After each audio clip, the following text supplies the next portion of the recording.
Hello guys, how are you? I'm Hardeep Singh. Welcome back to your own YouTube channel.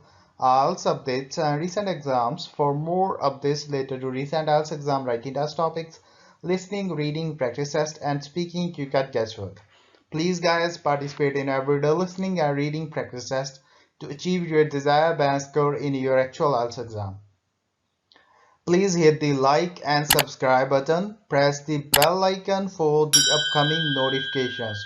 Don't forget like, subscribe and share my YouTube channel and my Facebook page, IELTS updates and recent exams.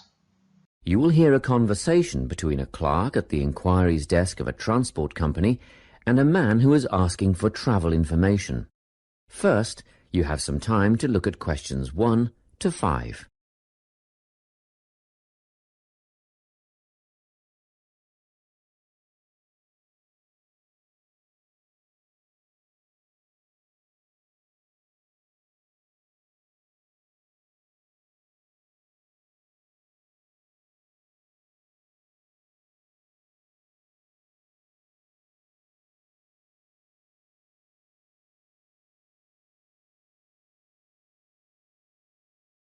Listen carefully and answer questions 1 to 5. Good morning, Travel-Link. How can I help you? Good morning. I live in Bayswater and I'd like to get to Harbour City tomorrow before 11 a.m. Well, to get to Bayswater... No, I live in Bayswater. My destination is Harbour City. Oh, sorry. Right, so that's Bayswater to Harbour City. Are you planning to travel by bus or train? I don't mind, really. Whichever option is faster, I suppose. Well, if you catch a railway express, that'll get you there in under an hour. Let's see. Yes, if you can make the 9:30 a.m. express, I'd recommend you do that. Great. Which station does that leave from? Helendale is the nearest train station to you. Did you say Helensvale? No, Helendale. That's Helendale. What's the best way to get to the Helendale station, then? Well, hang on a minute while I look into that. Now, it seems to me that you have two options. Option 1 would be to take the 7:06 bus from the Bayswater Shopping Centre to Central Street.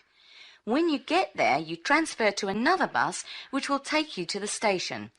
Or the second option, if you don't mind walking a couple of kilometres, is to go directly to Central Street and get straight on the bus going to the train station.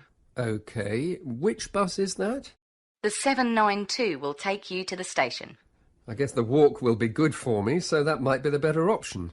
What time do I catch the 792? There are two buses that should get you to the station on time, one just before 9 o'clock and one just after. But look, at that time of the morning it might be better to take the earlier one, just in case there's a traffic jam or something. The 8:55 is probably safer than the 9:05. Yeah, I don't want to miss the train, so I'll be sure to get on the 5 to 9 bus. Before you hear the rest of the conversation, you have some time to look at questions 6 to 10.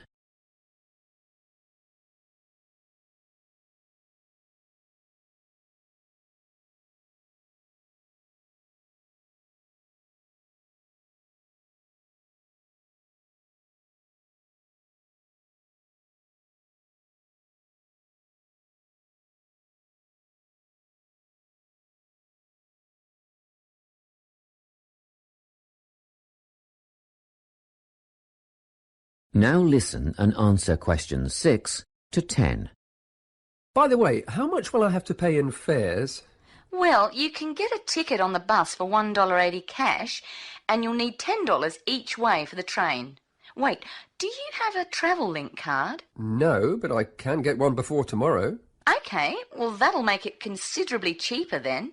The bus will cost $1.50 each way, and the train will be... The train to Harbour City will still cost $10 because you'll be travelling during peak hours in the morning, so no savings there, I'm afraid. However, if you could come back at an off-peak time... What does that mean? Well, if you could start your return journey before 5 p.m. or later than 7:30 in the evening... Actually, I wasn't planning on coming back till at least 8 o'clock anyway. Well, in that case, you can make quite a saving if you use your Travel-Link card.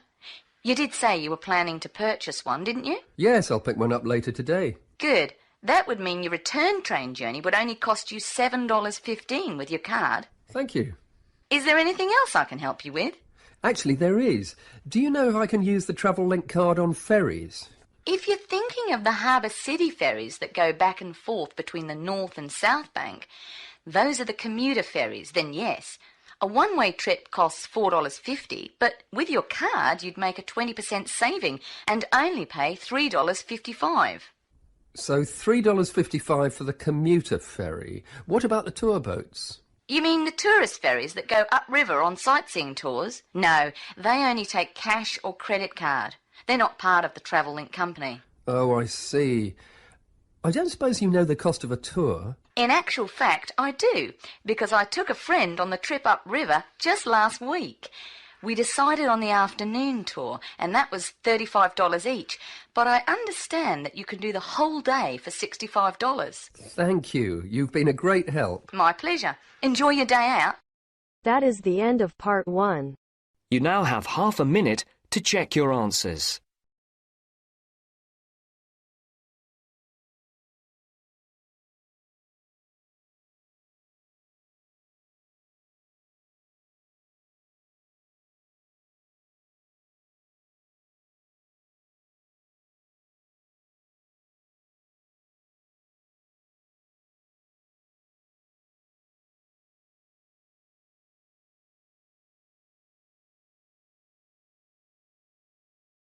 Now turns to part 2.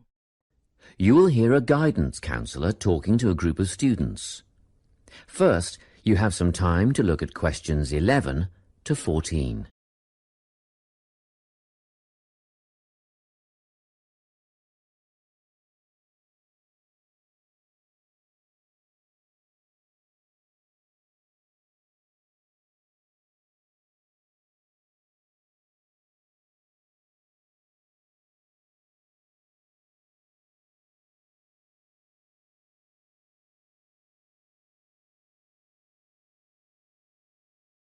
Listen carefully and answer questions 11 to 14.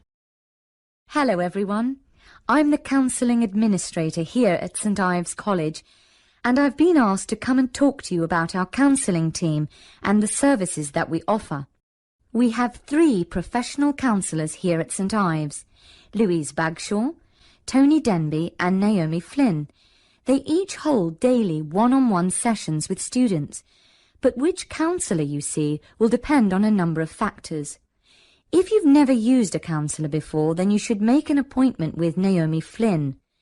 Naomi specialises in seeing new students and offers a preliminary session where she will talk to you about what you can expect from counselling, followed by some simple questions about what you would like to discuss.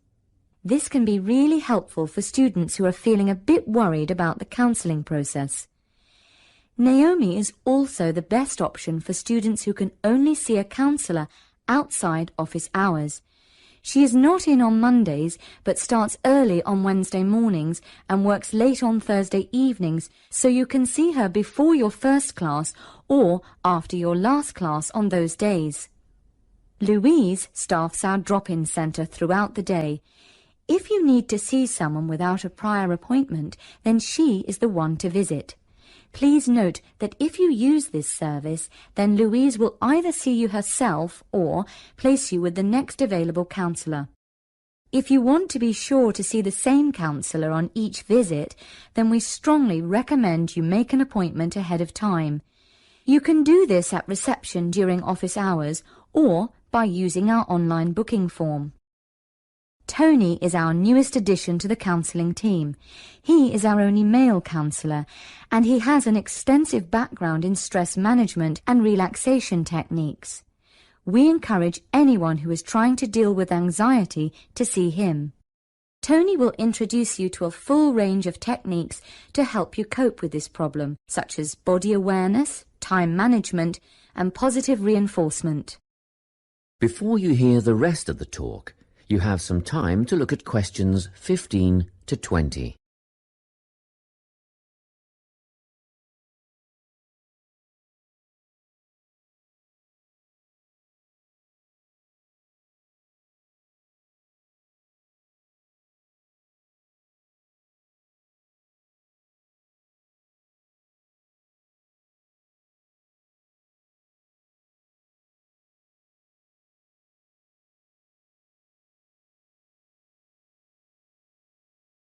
Now listen and answer questions 15 to 20. Each semester, the counselling team runs a number of small group workshops. These last for 2 hours and are free to all enrolled students. Our first workshop is called Adjusting. We've found that tertiary education can come as a big shock for some people. After the structured learning environment of school, it is easy to feel lost. In this workshop, we will introduce you to what is necessary for academic success. As you might expect, we're targeting first-year students with this offering. Getting organised follows on from the first workshop. Here, we're going to help you break the habit of putting things off, get the most out of your time, and discover the right balance between academic and recreational activities.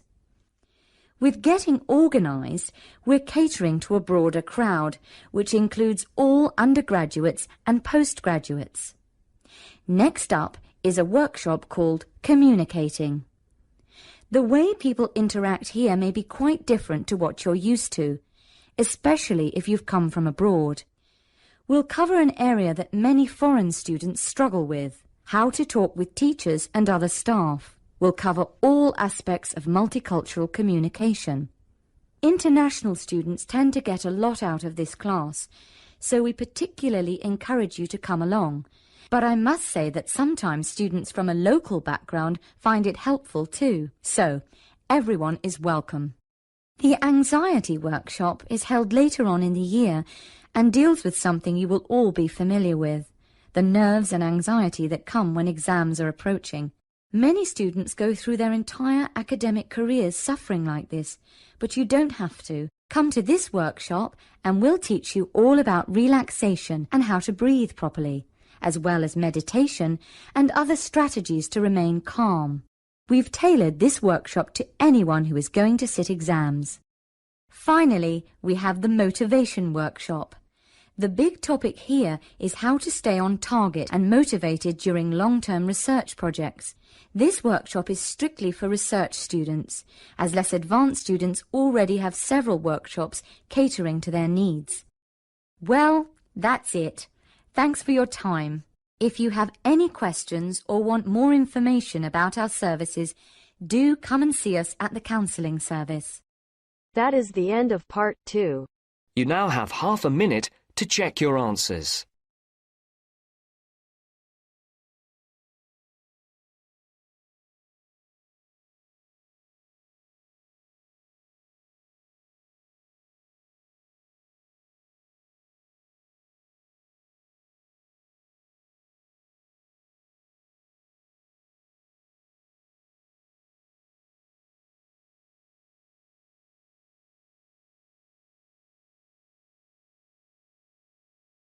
Now turns to part 3.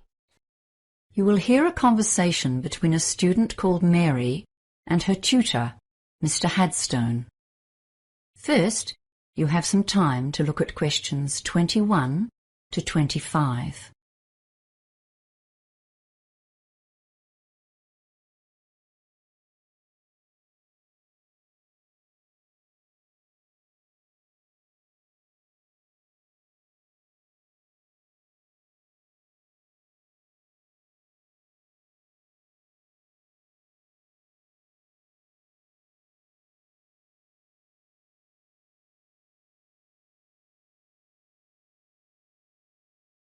Now listen carefully and answer questions 21 to 25.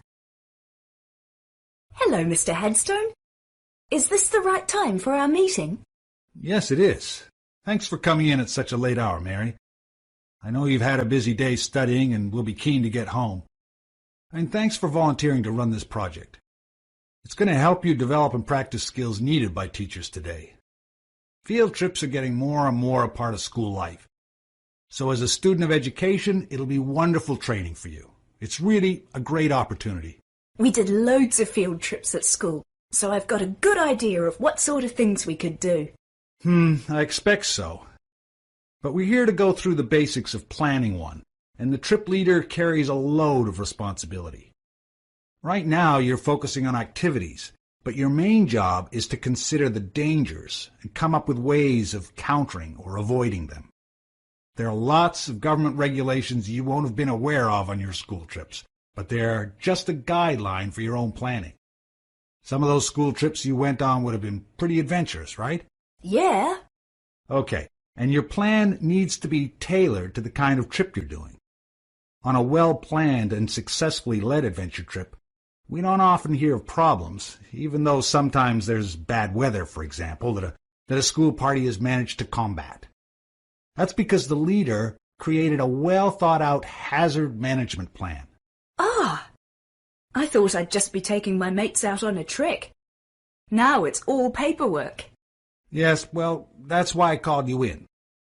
We'll work on this together over the next few days. I just wanted to give you a heads up on what you'll need to think about. There are some aspects that every trip needs to consider. What do you think they might be? Well, heavy rain, or high winds, I guess, and any dangers in the terrain? Yes, we call those the significant factors. And another important one is the makeup of your group. But you don't need to go overboard. There are some kinds of hazard that you won't need to think about at all. Things like hurricanes, earthquakes, radioactivity, or major diseases such as cancer. The official name for those is unlikely events, because they almost certainly won't happen. Before you hear the rest of the conversation, you have some time to look at questions 26 to 30.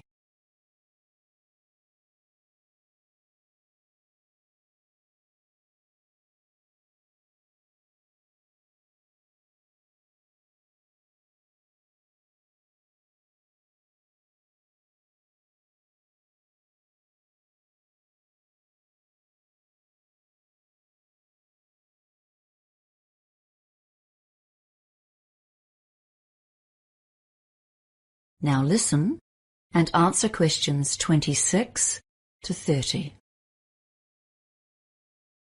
Okay, so let's consider the hazards seen as most likely on a field trip into the countryside. Weather causes real problems. Overexposure to the sun or the cold, even the wind, can have a big impact. And of course, the weather can change very suddenly and without warning. Yes. People can get into trouble in the hills if they don't bring extra layers of clothes and a jacket, even if they start walking on a hot day. Oh, and a raincoat too, of course. What's next then? Well, let's think about possible activities and what you might need. Yes, okay. Well, for hiking, of course, we need a first aid kit. Oh, and a decent topographic map of the area. And we need to make sure that more than one person can read it. I've run into lots of difficulties in the past with people who can't identify even major features, like rivers. And some people have no idea about contour lines. And I suppose a compass, too. You'd need to list those. Then there are things that might be obvious but must be written down and considered seriously. For example, if there's a possibility of falling more than 2.5 meters, that's considered life-threatening. And I'm sure you would be aware of problems near the sea, like tides or high waves. And the trouble you can get into where there's a possibility of an avalanche, or a mudslide, or a flash flood if you're anywhere near rivers. Yes. Well, I was thinking of an adventurous route for this trip. You know, that's always more fun. And it's such a cool feeling when you've achieved something really difficult. Yes, okay, but then you need to consider who's going to be in your party. Don't go and plan things that are beyond the reach of most people, or you're asking for trouble. You need to take into account the physical strength and experience of the party as a whole. When you make your groups, make sure there's at least one person in each one who's been hiking a few times before. Wow! There's a lot to write down, isn't there? I'm really keen to get started now. Well, good, because there's a lot more detail to consider. For now, I'll just mention 2 more of the common hazards for high school trips in particular. Yes? The Ministry of Education website says Don't use inexperienced volunteers. And don't allow student drivers to bring their own cars, or to drive anyone else's car for that matter. Well, now I really have something to think about. Thanks, Mr. Headstone. That is the end of part 3. You now have half a minute to check your answers.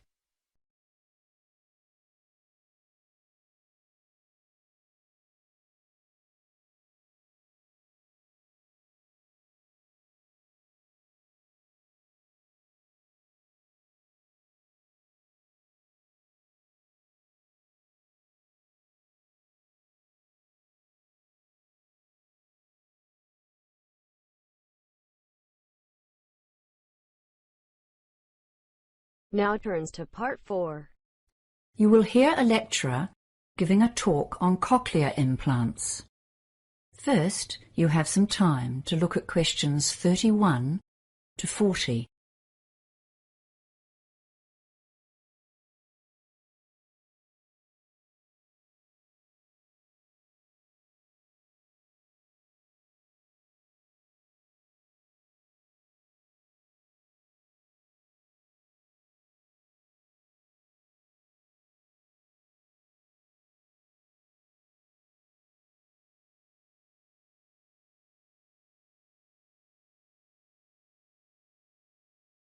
Now listen carefully and answer questions 31 to 40.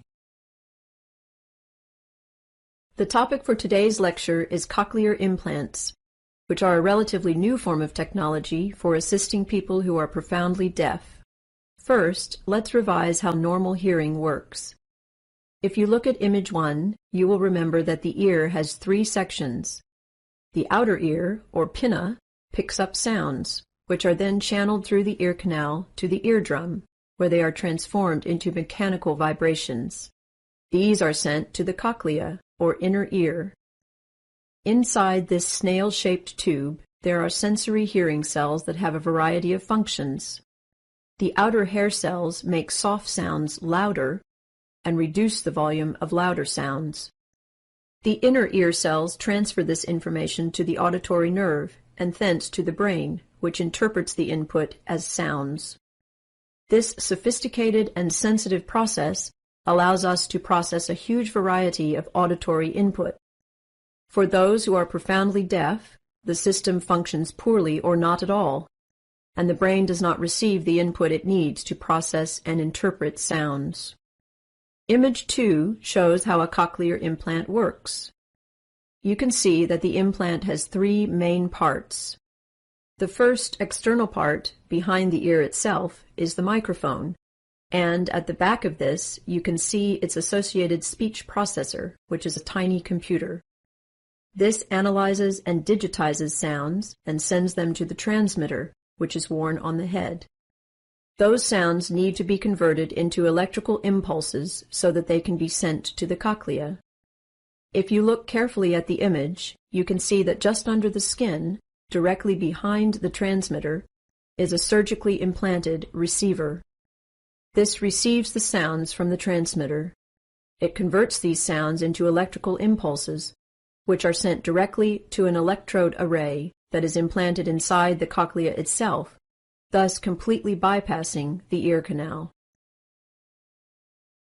As you have seen, a cochlear implant does not operate in the same way as the ear, nor, in fact, as a hearing aid. In cases of mild hearing loss, hearing aids can be very helpful. They simply amplify the normal sound waves as they travel down the ear canal. However, they generally cannot overcome severe hearing difficulties, and this is where cochlear implants come into play. So, what are the pros and cons of using a cochlear implant? Well, firstly, cochlear implants can deliver significant improvements in hearing for some users, and some people report dramatic improvements in the perception of individual words and sentences over the weeks and months after an implant. However, a cochlear implant is not a magic bullet that works equally well for all users. The sound signals that the brain receives from an implant are quite different from normal ones, and this means that the user has to relearn how to hear. Many users report that speech sounds robotic after a cochlear implant, and the degree to which people can adjust to this new kind of hearing varies hugely with each user and situation. It is important to understand that a cochlear implant is not a cure for deafness and that the user is still deaf. Especially for a child, an implant is a long-term commitment involving lengthy and intensive training. The user must learn to reinterpret sounds and will likely need to augment this with speech therapy so that people in the community can easily communicate with them. The implants work much better in quiet situations than in noisy ones, so they still need to learn to lip read and to use sign language. The surgery itself is not without risk, though it has greatly improved since it was first performed, and there is some possibility of damage to facial nerves. Another disadvantage of a cochlear implant is that the surgery may remove any natural hearing that the deaf person still retains. This takes away the possibility of using a hearing aid should the implant not be effective. For this reason, many users have implant surgery performed on only one ear, the one with the least natural hearing. So, who is best suited to receiving an implant? Many factors impact on this decision. The most significant one appears to be the duration of the deafness, and as you would expect, those who have been deaf for a long time generally have lower success rates. The second related factor is how old the patient was when they became deaf, and maybe more significantly, whether they had learned to speak before they became deaf. Those who become deaf postlingually generally have better outcomes. Another factor is the health and structure of the cochlea and how many nerve cells the user retains. This is related to the cause of the hearing loss, and recent research is exploring how the spinal ganglion or nerve cells are affected by disease. That is the end of part 4. You now have half a minute to check your answers. So guys, don't forget like, subscribe and share my YouTube channel and my Facebook page, IELTS updates and recent exams. For more updates related to recent IELTS exam writing test topics, listening, reading, practice test and speaking, you cut guesswork. Please guys, participate in everyday new IELTS listening and reading practice tests to achieve your desired band score in your actual IELTS exam. For more IELTS material, visit my official website www.ieltsupdatesandrecentexams.com. The link is given below in the description. If you need PDF files of latest IELTS material, then please join my Telegram channel. So guys, please write your score below the comment section. Again, thanks for listening. God bless you all guys. Stay tuned, stay safe.